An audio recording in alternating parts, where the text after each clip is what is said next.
Kaveri travel bus ఇంకా కళ్ళ ముందే కదలాడుతుందండి. నిజంగా ఎంత బాధాకరమైన విషయం అంటే 19 మంది చనిపోవడానికి దానికి సంబంధించిన ఆ ఘటన అసలు మరొక ముందే కొత్త కొత్త విషయాలని వెలుగులోకి వస్తాయని చెప్పాలి. ఇప్పుడు మరొక న్యూస్ అయితే బయటకు వచ్చింది. ఎలా అంటే ఎర్రిస్వామి, ఎవరైతే శివశంకర్ ఎర్రిస్వామి బండి మీద వెళ్ళారో, శివశంకర్ చనిపోయాడు, ఎర్రిస్వామి తను ఒక పత్రికకి ఒక ఇంటర్వ్యూ లాంటిది ఇచ్చాడు, తన జరిగింది ఏంటో చెప్పుకొచ్చాడు. దాన్ని చెప్పుకొచ్చిన విషయాల్లో కొత్త విషయాలు కొన్ని వెలుగులోకి వచ్చినాయండి. ఆ ఎర్రిస్వామి చెప్పిన మాటలో కొన్ని కొత్త విషయాలు ఉన్నాయి.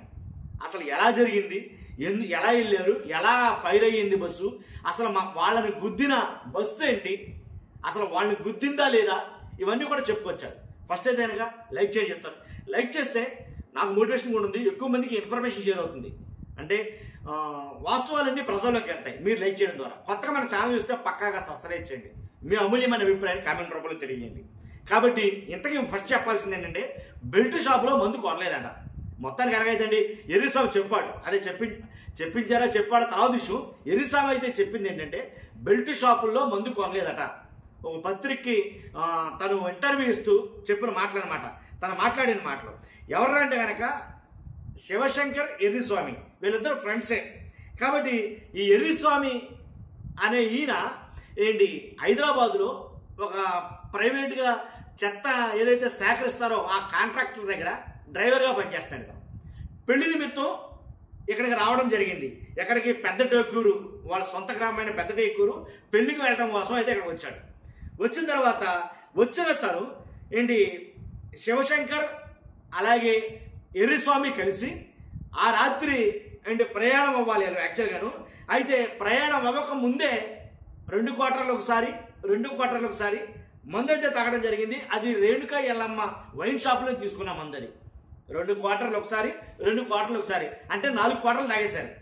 4 క్వార్టర్లు తాగేసిన తర్వాత అంటే రాత్రి 7 గంటలకు ఒకసారి తాగారు, తర్వాత 8:25 ఒకసారి తాగారు. వీళ్ళు తాగిన తర్వాత 9:15కి ఇంటికి వెళ్ళిపోయారు. 9:15 ఇంటికి వెళ్ళిపోయి పడుకుని 9:10 తర్వాత 10:30 ఒకసారి వాళ్ళ అమ్మకు ఫోన్ చేశారు. ఎర్రిస్వామి వాళ్ళ అమ్మకు ఫోన్ చేశాడు. ఏమని, అమ్మ మేము ఇలాగ పెళ్లికి వెళ్తున్నాము కాబట్టి ఆయన చెప్తే, ఎవరే నాయన రాత్రి మట్లేందిరా తెల్లారేకి వెళ్ళండి అని చెప్పైతే వాళ్ళ అమ్మ చెప్పింది. మా అమ్మ చెప్పిన మాట కూడా వినకుండా మేము వెళ్ళమని అతను చెప్పాడు. తర్వాత 2:15 శివశంకర్ నిద్రలేపాడు.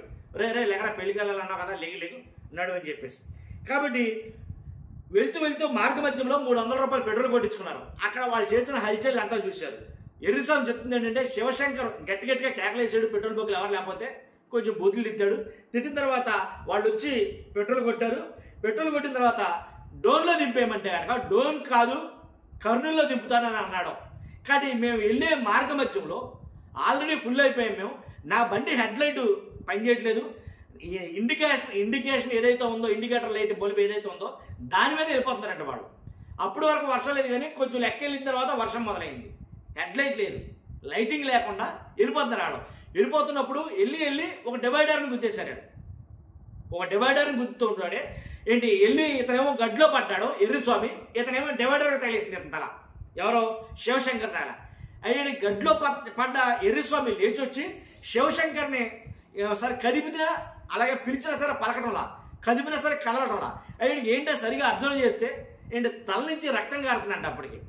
అప్పుడు తనను తీసుకుని వచ్చి పక్కకి లాక్కొచ్చిన తర్వాత ఇంతలోగా అటు నుంచి వస్తున్న బస్సు ఏంటి బ్లూ కలర్ బస్సు ఒకటి వెళ్ళింది.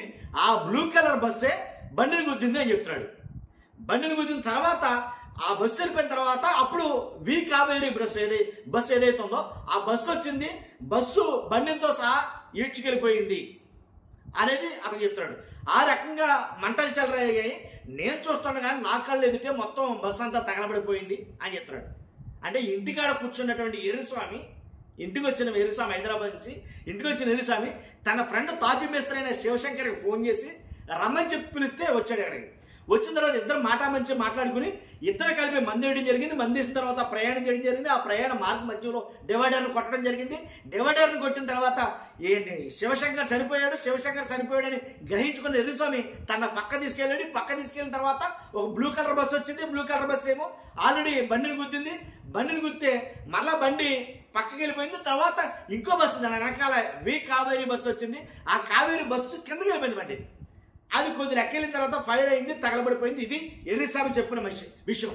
కానీ దీంట్లో కొత్త విషయం ఏంటంటే ఇంకో బ్లూ కలర్ బస్సు వెళ్ళింది, ఆ బ్లూ కలర్ బస్సు బండిని గుద్దింది అని ఇప్పటిదాకా ఎక్కడ చెప్పలేదు అతను. తర్వాత బెల్ట్ షాపులో ఏదైతే వీళ్ళు బయలుదేరిన 2:15 2 గంటల 15 నిమిషాలకే, అంటే అంతకు ముందు తాగారు. ఎప్పుడు 8 గంటలకు తాగిన మందు 2:15 కంటే చాలా మటుకి క్లియర్ అయిపోతుంది అని చాలా మంది మాట్లాడే మాటలు. మరి 2:15 ఈ బయలుదేరిన తర్వాత మార్గ మధ్యంలో ఏదైతే బెల్ట్ షాప్ ఉందో, ఆ బెల్ట్ చిన్న దగ్గర బెల్ట్ షాప్ ఒకటి ఉంది, ఆ బెల్ట్ షాప్ లో మద్యం కొన్నారో, మద్యం కొని మళ్ళీ అక్కడ కూడా తాగారు అని అంటున్నారు. అదైతే వాస్తవం కాదు, మేము తాగలేదు, మేము బెల్ట్ షాప్ లో ఎక్కడ మద్యం కొనలేదు అని ఆయన చెప్తున్నాడు. ఇదే జరిగింది. కాబట్టి అంటే ఏది ఏమైనా మాత్రం మొత్తానికి ఆ మద్యం వల్లే 19 మంది ప్రాణాలు గాల్లో కలిసిపోయాయి. అభంశుభం తెలియని, అసలు సంబంధమే లేనటువంటి వాళ్ళు ప్రాణాలు కోల్పోయారంటే ఈ మద్యం వల్లే. అది బెల్ట్ షాప్లో కొన్నాడా లేకపోతే ఎక్కడ కొన్నాడా అనే తర్వాత విషయం. కాబట్టి ఇది జరిగిందైతే కనుక ఇది అయితే మొత్తం స్టోరీ అంత ఇది అనమాట.